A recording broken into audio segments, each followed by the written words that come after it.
மகாதேவா, ஹர ஹர மகாதேவா, ஹர ஹர மகாதேவா. தென்னாடுடைய சிவனே போற்றி, எந்நாட்டவருக்கு இறைவா போற்றி.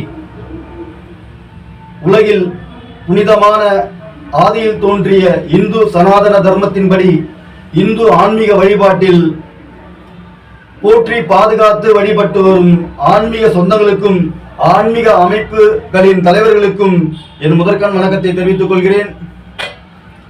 நான் இந்தியாவில் தோன்றிய முதல் இந்து அமைப்பு அகில பாரத இந்து மகாசபா, அதன் தமிழ் மாநில பொதுச் செயலாளராக பணியாற்றி வருகிறேன்.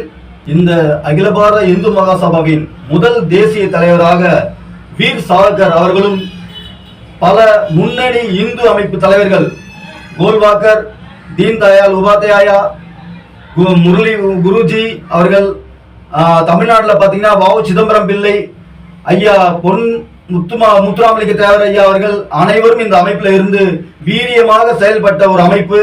இன்று பழைய வீரியத்துடன் இன்று நாங்கள் இந்தியா முழுவதும் இந்த அமைப்பை கொண்டு சென்று வருகிறோம். அதன் அடிப்படையிலே நமது தேசிய தலைவர் இந்து சனாதன சாம்ராட் விஸ்வகுரு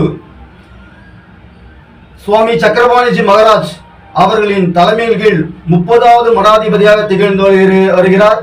அவர் தலைமையின் கீழ் இயங்கி வருகிறோம்.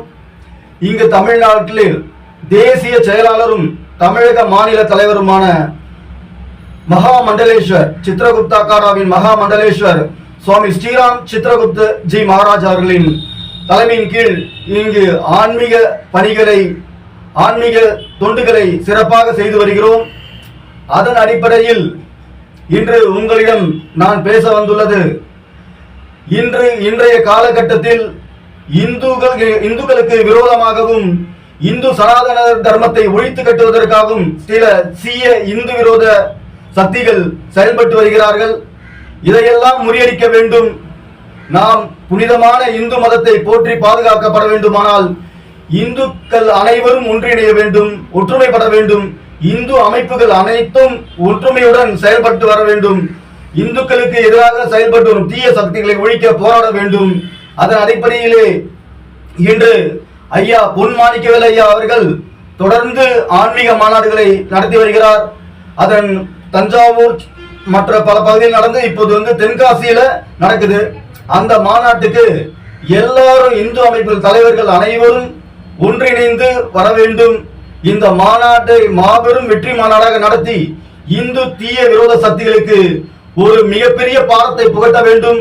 இந்த மாநாட்டிற்கு எங்களை எல்லாம் வழிநடத்தி வரும் தேசிய செயலாளர் சந்த் மகாசபாவின் தேசிய செயலாளரும் தமிழக மாநில தலைவருமான சுவாமி மகாமண்டலேஸ்வர் சுவாமி ஸ்ரீராம் சித்ரகுப்த மகாராஜ் அவர்கள் சிறப்பு விருந்தினராக கலந்து கொள்ள உள்ளார்கள். அதன் அடிப்படையில் நாங்கள் எங்கள் அமைப்புகளை சார்ந்த மாநில நிர்வாகிகள், மாவட்ட நிர்வாகிகள் அனைவரும் அவருடன் சேர்ந்து இந்த மாநாட்டில் கலந்து கொள்ள உள்ளோம். அதுபோன்று அனைத்து இந்து அமைப்புகளும் அதன் நிர்வாகிகளும் இந்த மாநாட்டில் கலந்து கொள்ள வேண்டும். இந்த மாநாட்டில் கலந்து கொள்வது இப்போ இருக்கிற சூழ்நிலைக்கு ரொம்ப முக்கியமானது, அவசியமானது. ஏன்னா இந்த இந்து விரோத சக்திகள் எல்லாமே நம்ம இந்து மதத்தையும் இந்து ஆலயங்களையும் இந்து தெய்வங்களையும் சீரழித்து வருகிறார்கள், தவறாக பேசி வருகிறார்கள். சனாதன தர்மத்தை பற்றி சனாதன தர்மத்தில் இல்லாத ஒரு கருத்துக்களை, தீய கருத்துக்களை எல்லாம் அதில் இருப்பதாக பரப்பி வருகிறார்கள். அந்த சூழ்நிலையை இன்று அனைத்து இந்து சொந்தங்களும் இந்து ஆன்மீக அமைப்பு தலைவர்களும் இந்த மாநாட்டில் மாபெரும் திரளாக கலந்து கொண்டு இந்த மாநாடு வெற்றி அடைவதன் மூலம் நமது இந்து விரோத தீய சக்திகள் அனைத்தையும் இந்த நாட்டை விட்டு விரட்டை அடிக்கப்பட வேண்டும். அதற்கு இந்த மாநாடு வெற்றி பெறுவது உண்மையான நோக்கமாக இருக்கும். மாநாடு ஆன்மீக மாநாடு தென்காசியில் இசக்கி மஹாலில் வருகிற 25/1/2026 அன்று நடைபெறுகிறது. இந்த மாநாட்டில் காலை முதல் மாலை வரை இந்த மாநாடு நடைபெறுகிறது. ஆகவே அனைத்து இந்து சொந்தங்களும் இந்த மாநாட்டில் கலந்து கொள்ள வேண்டும் என உங்களை அனைவரும் எங்களுடைய சந்த் மகாசபாவின் சார்பாக உங்களை அனைவரும் வருக என வரவேற்கிறோம். நன்றி.